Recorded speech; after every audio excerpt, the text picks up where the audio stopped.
നമ്മൾ മലയാളികൾക്ക് ഒഴിച്ചുകൂടാനാവാത്ത ഒന്നാണ് കറിവേപ്പില.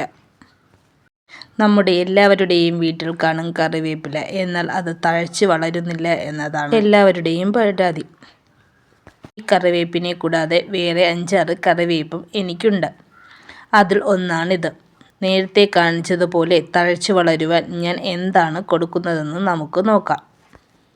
നമ്മുടെ വീട്ടിലുള്ള ഈ സാധനങ്ങൾ മതി നമ്മുടെ കറിവേപ്പ് നന്നായി തഴച്ച് വളരാൻ. ഗാർഡൻ ടിപ്സിൻ്റെ പുതിയൊരു വീഡിയോയിലോട്ട് സ്വാഗതം. ഇതാണ് നമ്മുടെ മറ്റൊരു കറിവേപ്പ്. ഇനി ഞാൻ പറയുന്ന 3 കാര്യങ്ങൾ ശ്രദ്ധിക്കുകയാണെങ്കിൽ നമ്മുടെ കറിവേപ്പ് നന്നായി തഴച്ച് വളരും. ഒന്നാമത്തെ കാര്യമെന്ന് പറയുന്നത് നമ്മുടെ കറിവേപ്പിൻ്റെ ചുവട് നന്നായി മണ്ണിളക്കി കൊടുക്കുക. ഇത് കട്ടിയായി കിടക്കുകയാണ്. ഇതിൻ്റെ ചുവട് നമുക്ക് ഒന്ന് ഇളക്കി കൊടുക്കാം. ഇവിടെ ഞാൻ മണ്ണ് ഇളക്കി കൊടുത്തിട്ടുണ്ട്. ഇനി അടുത്തതായി നമുക്ക് ഈ കറിവേപ്പിലയുടെ തണ്ടുകൾ ഒടിച്ചു കൊടുക്കാം. തണ്ടുകൾ ഇതുപോലെ ഒടിച്ചു കൊടുക്കുക. തണ്ടുകൾ ഇതുപോലെ ഒടിച്ചു കൊടുക്കുകയാണെങ്കിൽ അതിൻ്റെ താഴെ നിന്ന് വീണ്ടും ശിഖരങ്ങൾ കിളിർത്ത് വരും. കണ്ടില്ലേ, ഞാൻ കട്ട് ചെയ്തതിന് താഴെയായി 2 ശിഖരങ്ങൾ വന്നിട്ടുണ്ട്. ഇതുപോലെ ഒടിച്ചു കൊടുക്കുകയാണെങ്കിൽ നമുക്ക് ഇതിൽ നിന്നും ധാരാളം കറിവേപ്പില ലഭിക്കും. ഇനി നമുക്ക് കറിവേപ്പിന് ഒഴിച്ചു കൊടുക്കാനുള്ള ലിക്വിഡ് രൂപത്തിലുള്ള ഫെർട്ടിലൈസർ ഉണ്ടാക്കാം. അതിനായി ഉള്ളിയുടെയും സവാളയുടെയും തൊലിയാണ് ഞാൻ ഒരു കുപ്പിയിൽ ഇട്ട് വയ്ക്കുന്നത്. ഇനി അടുത്തതായി ഞാൻ എടുക്കുന്നത് ചാണകപ്പൊടിയാണ്. ഈ ചെറിയ അളവിലാണ് എടുക്കുന്നത്. ഇനി നമുക്ക് ഈ സവാളയുടെ തൊലിയിലോട്ട് ഇട്ട് കൊടുക്കാം ഈ ചാണകത്തിന് പകരം കോഴിവളമായാലും മതി.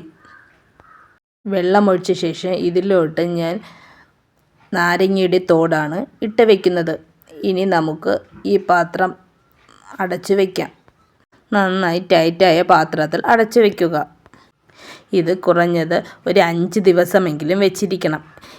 എൻ്റെത് 1 ആഴ്ച കഴിഞ്ഞു. ഇനി ഈ നാരങ്ങയുടെ തോടെടുത്ത് മാറ്റുക. ഇത് ഇനി നേർപ്പിച്ചെടുക്കാം. അതിനായി ഞാൻ 5 ഇരട്ടി വെള്ളം കൂടി ചേർത്ത് കൊടുക്കുന്നു. ഈ കറിവേപ്പിൻ്റെ ചുവട് ഇളക്കി കൊടുക്കുമ്പോൾ അതിൻ്റെ വേരൊന്നും പൊട്ടാത്ത വിധത്തിൽ ചെറുതായി വേണം മണ്ണ് ഇളക്കി കൊടുക്കേണ്ടത്. ഇനി നമുക്ക് അതിൻ്റെ ചുവട്ടിൽ ഈ നേർപ്പിച്ച് വെച്ചിരിക്കുന്ന ഫെർട്ടിലൈസർ ഒഴിച്ചു കൊടുക്കാം. നാരങ്ങയുടെ അസിഡിറ്റി കറിവേപ്പിന് നല്ലതാണ്. ഇതുപോലെയൊക്കെ ചെയ്ത് കൊടുക്കുകയാണെങ്കിൽ നമ്മുടെ കറിവേപ്പ് നന്നായി തഴച്ച് വളരും. നിങ്ങൾ ഇതുപോലെയൊക്കെ ചെയ്യാറുണ്ടോ? നിങ്ങൾ കറിവേപ്പിന് ഏത് വളമാണ് ഇട്ട് കൊടുക്കാറ്? വളങ്ങൾ മാറി പ്രയോഗിച്ച് കൊടുക്കുന്നതാണ് നല്ലത്. കറിവേപ്പ് നന്നായി തഴച്ച് വളരാൻ എന്താണ് ചെയ്യേണ്ടതെന്ന് മറ്റൊരു വീഡിയോ ഞാൻ നേരത്തെ ചെയ്തിരുന്നു. വീഡിയോ കണ്ടിട്ടില്ലെങ്കിൽ ആ വീഡിയോയും കൂടി ഒന്ന് കണ്ടു നോക്കുക. ടെറസിന് മുകളിൽ എങ്ങനെ കറിവേപ്പ് വളർത്താമെന്നും കൂടി അതിൽ പറഞ്ഞിട്ടുണ്ട്. ഈ ചാനൽ നിങ്ങൾ സബ് ചെയ്തിട്ടുണ്ടാകും. സബ് ചെയ്യാതെയാണ് കാണുന്നതെങ്കിൽ ഒന്ന് സബ് ചെയ്യുക. ഈ വീഡിയോ ഉപകാരപ്പെട്ടു എന്ന് തോന്നുകയാണെങ്കിൽ നിങ്ങളുടെ ഫ്രണ്ട്സിനും റിലേറ്റീവ്സിനും കൂടി ഷെയർ ചെയ്ത് കൊടുക്കുക. അതിനോടൊപ്പം ഒരു ലൈക്കും കൂടി തരാൻ മറക്കരുത്.